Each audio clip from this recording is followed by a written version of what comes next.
Morning, good morning. आज हम पढ़ने जा रहे हैं क्लास 10th हिस्ट्री का chapter first, the rise of nationalism in Europe. ये पार्ट फर्स्ट।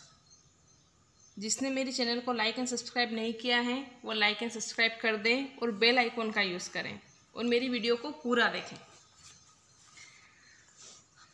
अब नेशनलिज्म की फीलिंग यूरोप में कब स्टार्ट हुई? इसकी स्टार्टिंग होती है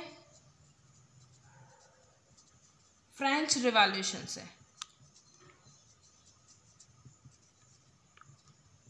फ्रांस की क्रांति, जो कि हमने क्लास 9th के चैप्टर फर्स्ट में पढ़ा है, और जिसको अगर डिटेल में पढ़ना है तो क्लास 9th का मैं इसी चैनल पर मैंने क्लास 9th की भी वीडियो बनाई हुई है, वो भी देखें। तो फ्रांस रिवॉल्यूशन 1789। जब फ्रांस में रिवॉल्यूशन हुआ तो मैं एक शॉर्ट में आपको समझा दूं कि फ्रांस में रिवॉल्यूशन क्यों हुआ था, आखिर ऐसा क्या था कि ये बहुत ज़्यादा फेमस हुआ। तो फ्रांस में मोनार्क सिस्टम था, उसको हटाकर डेमोक्रेसी लाया गया, जिसके कारण ये रिवॉल्यूशन किया गया।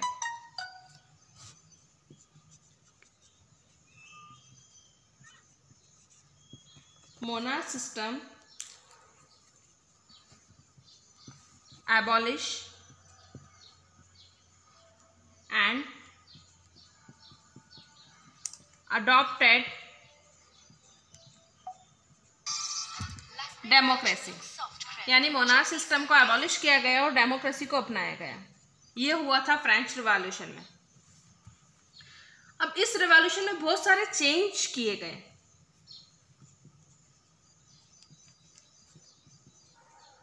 जब ये रेवोल्यूशन हुआ और डेमोक्रेसी आई तो डेमोक्रेसी के बाद बहुत सारे रूल्स एंड रेगुलेशन फॉलो किए गए।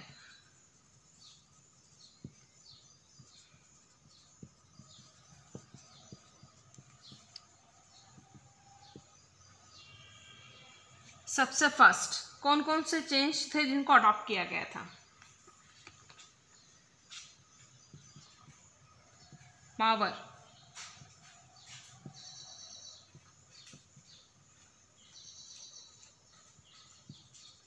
पावर ट्रांसफर की गई थी।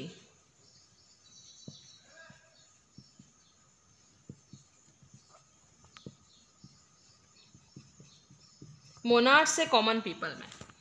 मोनार्क से मीन्स किसी राजा महाराजा का शासन या किसी एक पर्सन का शासन या किसी एक पर्सन के पास सारी पावर का होना, जिसकी वजह से अगर सपोज वो पर्सन उस पावर का मिसयूज कर रहा है तो भी एक कॉमन पीपल कुछ नहीं कर पाता है।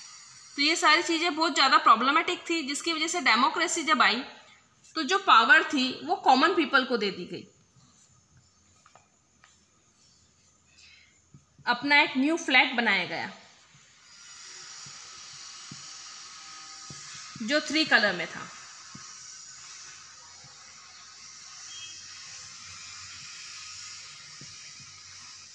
फ्रांस को नेशनल लैंग्वेज बना दिया गया, क्योंकि उस वक्त फ्रांस बोलने वाले लोग की पॉपुलेशन ज़्यादा थी। फ्रेंच बोलने वाले लोगों को नेशनल लैंग्वेज बना दिया, क्योंकि फ्रेंच बोलने वाले लोगों की पॉपुलेशन ज़्यादा थी और मोस्ट ऑफ जो रिच पर्सन थे वो फ्रेंच लैंग्वेज बोल देते हैं, जिसकी वजह से उस लैंग्वेज को नेशनल लैंग्वेज का नाम दिया गया।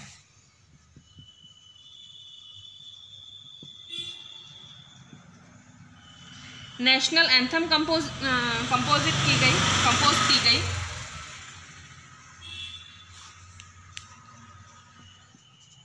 फ्रांस की पावर को 3 पार्ट में डिवाइड किया गया।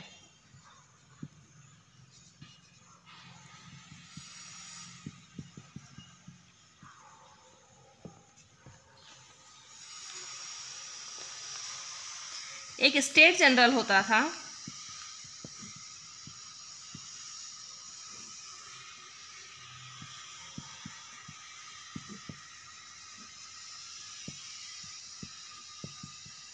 जिसको इलेक्ट करती थी कॉमन पीपल, यानी वोटिंग सिस्टम के थ्रू स्टेट जनरल को इलेक्ट किया जाता था।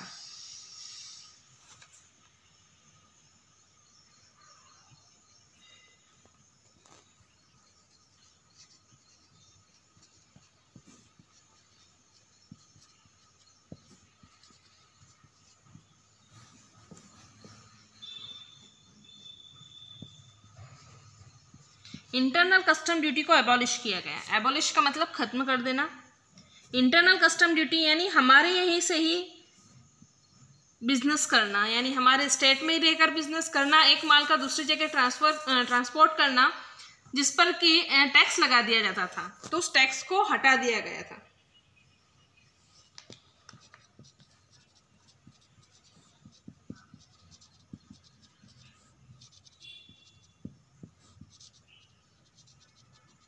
नेशनलिज्म की फीलिंग को स्प्रेड किया गया यानी फैलाया गया। नेशनलिज्म का मतलब है हमारी राष्ट्र भावना, राष्ट्रभक्ति की जो भावना हमारे अंदर होती है, जो फीलिंग हमारे अंदर होती है, उसको स्प्रेड किया गया, फैलाया गया।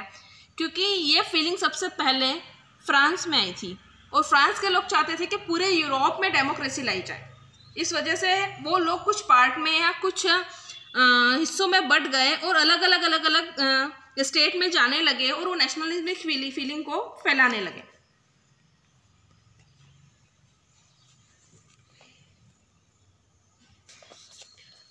फ्रांस में सब कुछ सही चल रहा था, डेमोक्रेसी आ चुकी थी, लोगों ने अपने रूल्स रेगुलेशन बना लिए थे, बट तभी एंट्री हुई नेपोलियन की। नेपोलियन एक ऐसा पर्सन था जिसने डेमोक्रेसी को हटाकर फिर से मोनार्क सिस्टम लेके आया था। नेपोलियन ने शासन स्टार्ट किया 1799 से लेकर 1815 तक। तब तक वापस मोनार्क सिस्टम फॉलो किया गया। बट नेपोलियन की क्या चीज़ें अच्छी थी और क्या चीज़ें बुरी थी, वो मोनार्क सिस्टम तो लेके आया था, लेकिन वो एक अच्छा पर्सन कहलाता था क्योंकि उसने डेवलपमेंट की ओर बहुत ज़्यादा फोकस किया था। तो देखते हैं उसने क्या क्या किया। नेपोलियन ने सबसे पहले एक सिविल कोड बनाया, सिविल कोड 1804, जिसे कि नेपोलियन कोड के नाम से भी जाना जाता था। क्योंकि ये नेपोलियन के द्वारा बनाया गया, इस वजह से इसे नेपोलियन कोड के द्वारा भी जाना जाता था।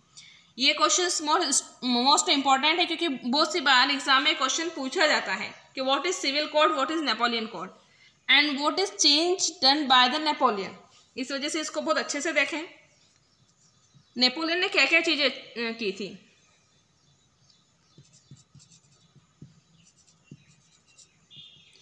इक्वालिटी बिफोर लॉ के थ्रू उसने सबको इक्वल बताया, यानी कोई भी क्लर्जी, कोई भी नॉर्मल पर्सन, कोई भी मिडिल क्लास नहीं हुआ करता था, सारे पर्सन को इक्वल राइट दिए।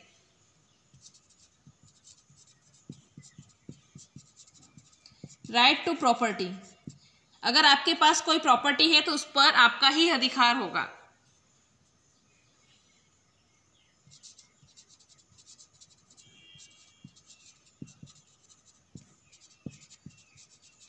फ्यूडल सिस्टम को एबॉलिश किया गया। फ्यूडल सिस्टम का मीन्स ऐसा सिस्टम जिसमें अपर क्लास लोग मिडिल क्लास लोगों से काम करवाया करते थे और वो अपनी मनमर्जी से काम करवाते थे। तो इसके लिए उसने लोअर क्लास लोगों को पूरी तरह से फ्री कर दिया था, यानी फ्यूडल सिस्टम को पूरी तरह से खत्म कर दिया था।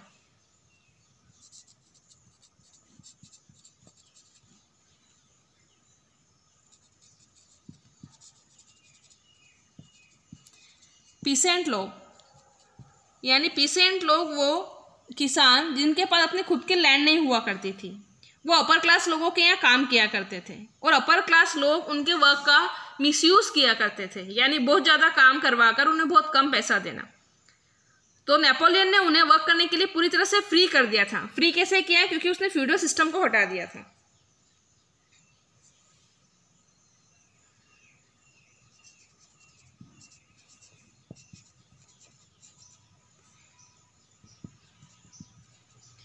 गिल्ड रिस्ट्रिक्शंस वर रिमूव्ड, मतलब उसने मार्केट को पूरी तरह से फ्री कर दिया।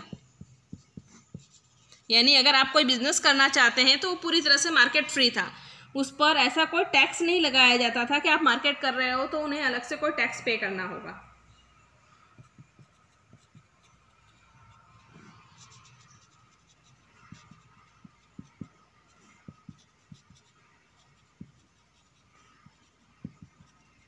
नेपोलियन ने ट्रांसपोर्ट और कम्युनिकेशन को बहुत ज़्यादा इम्प्रूव किया था, क्योंकि उसका मानना था कि बिजनेस तभी फैल सकता है जब ट्रांसपोर्ट और कम्युनिकेशन की फैसिलिटी प्रॉपर मिल पाए।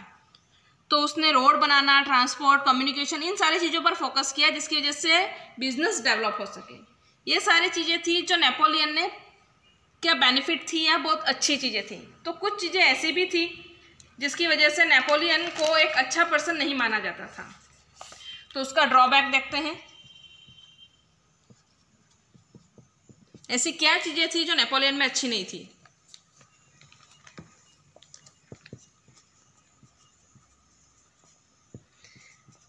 वो इम्प्रूवमेंट कर रहा था, बट इम्प्रूवमेंट के साथ उसने टैक्स भी इंक्रीज कर दिया था।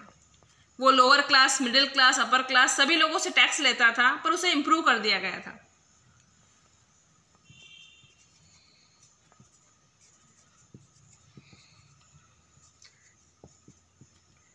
सेंसरशिप इम्पोज्ड, यानी सेंसरशिप बना दी थी। सेंसरशिप का मतलब कोई भी पर्सन नेपोलियन के विरुद्ध न्यूज़पेपर में या कोई भी कम्युनिकेशन के थ्रू ये स्प्रेड नहीं कर सकता था कि नेपोलियन एक अच्छा पर्सन नहीं है या उसका ये बनाया हुआ रूल हम फॉलो नहीं करेंगे, यानी पब्लिक उसका विरोध नहीं कर सकती थी।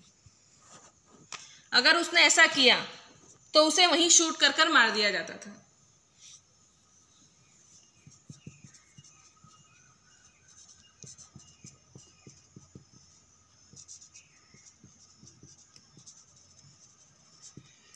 वो यंगेस्टर पर्सन को फोर्स कर कर आर्मी ज्वाइन करने पर मजबूर कर देता था, यानी यंगेस्टर जितने भी हैं उन्हें आर्मी ज्वाइन करना कंपलसरी कर दिया था।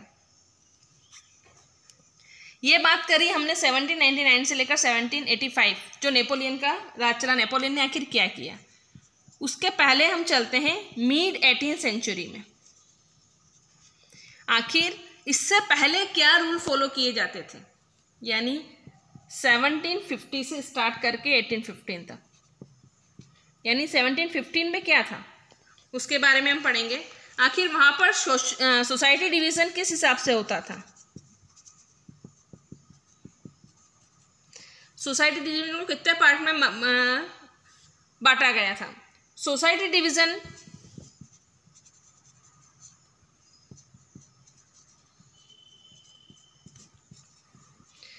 उस वक्त 1715 में कोई भी नेशनल स्टेट नहीं हुआ करती थी। 1750 में कोई भी नेशनल स्टेट नहीं हुआ करती थी। नेशनल स्टेट का मतलब नो एनी फिक्स्ड लैंग्वेज, कोई ऐसी फिक्स लैंग्वेज या फिक्स कल्चर या कोई कॉन्स्टिट्यूशन, ऐसा कुछ भी रूल फॉलो नहीं किया जाता था।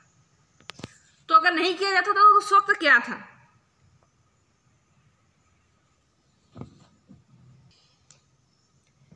18th सेंचुरी की मीन में सोसाइटी को 3 पार्ट में डिवाइड किया गया। First, aristocracy person. Aristocracy person वो पर्सन थे जो रिच पीपल थे, उनका ग्रुप ही अलग होता था। सारे रिच पीपल एक साथ होते थे जिनके पास खुद की ऑन प्रॉपर्टी होती थी, यानी खुद का अपनी लैंड। अधिकतर वो लोग फ्रेंच लैंग्वेज का यूज़ किया करते थे।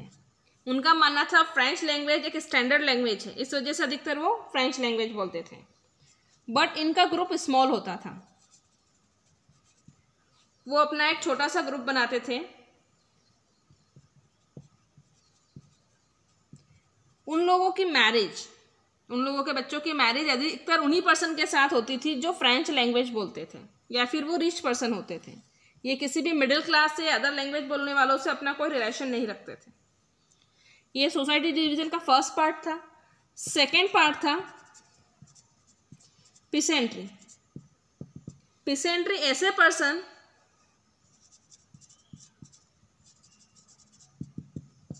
जिनकी पॉपुलेशन में मेजॉरिटी थी, यानी बहुत ज़्यादा संख्या में होना, जिनके पास अपनी खुद की लैंड नहीं थी, वो लोग एरिस्टोक्रेसी पर डिपेंड होते थे।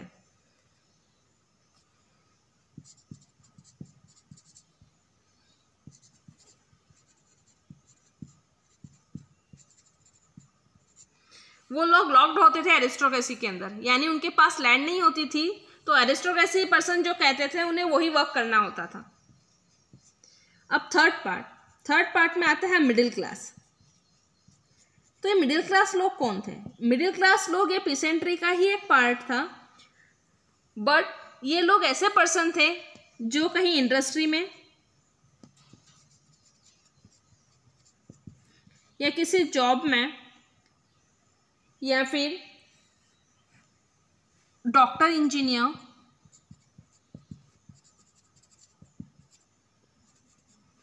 हुआ करते थे।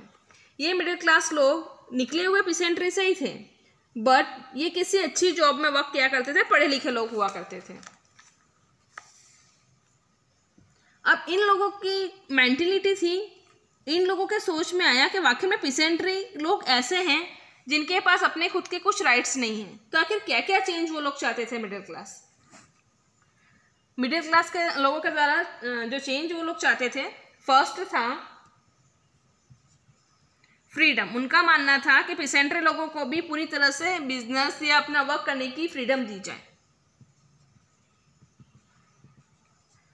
वो लोग इक्वालिटी चाहते थे। वो चाहते थे एरिस्टोक्रेसी पर्सन के पास जितनी भी पावर है वो पावर पिसेंट्री को दी जाए, यानी वोटिंग सिस्टम्स, ये सारी चीजें वो चाहते थे। मिडिल क्लास चाहते थे कि जो गवर्नमेंट बनाई जाए वो सारे पर्सन के द्वारा बनाई जाए। ऐसा नहीं हो कि सिर्फ वोट करने का राइट्स एरिस्टोक्रेसी को ही हो, मिडिल क्लास को नहीं हो या पेसेंट्री को नहीं हो।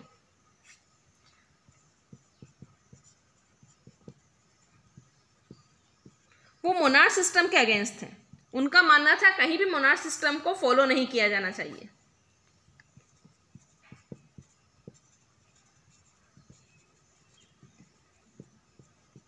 उनका मानना था कि ऐसा कॉन्स्टिट्यूशन हो जिसमें सभी को इक्वल राइट्स दिए जाएं और सारी फ्रीडम इक्वल हो, तो ऐसा एक कॉन्स्टिट्यूशन बना दिया जाए।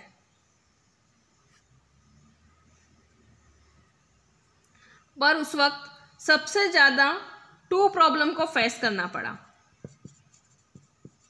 जब मिडिल क्लास बनी तब 2 प्रॉब्लम सबसे ज्यादा फोकस हो रही थी। वो प्रॉब्लम थी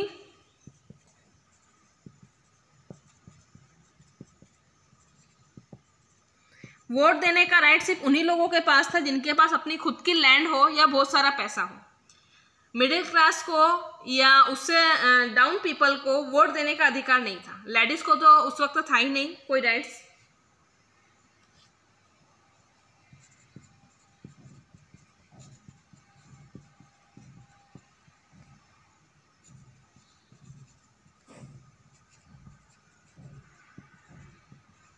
स्टेट टू स्टेट का जो रेस्ट्रिक्शन था उसको हटा दिया जाए, यानी एक स्टेट से दूसरे स्टेट पर अगर कोई भी माल सप्लाई किया जाता था तो उस पर टैक्स लगाया जाता था, जिसकी वजह से उस गुड्स की उसकी प्राइस बहुत ज़्यादा इंक्रीज हो जाया करती थी। तो एक मिडिल क्लास के लिए बहुत ज़्यादा प्रॉब्लमेटिक थिंग थी। तो मिडिल क्लास का उस वक्त ये प्रॉब्लम सबसे ज़्यादा फोकस हो रही थी टैक्स को लेकर, यानी एक तो वोट को लेकर और सेकंड टैक्स को लेकर। ये 2 प्रॉब्लम उस वक्त सबसे ज़्यादा थी। इससे आगे हम पढ़ेंगे नेक्स्ट वीडियो में। Thank you.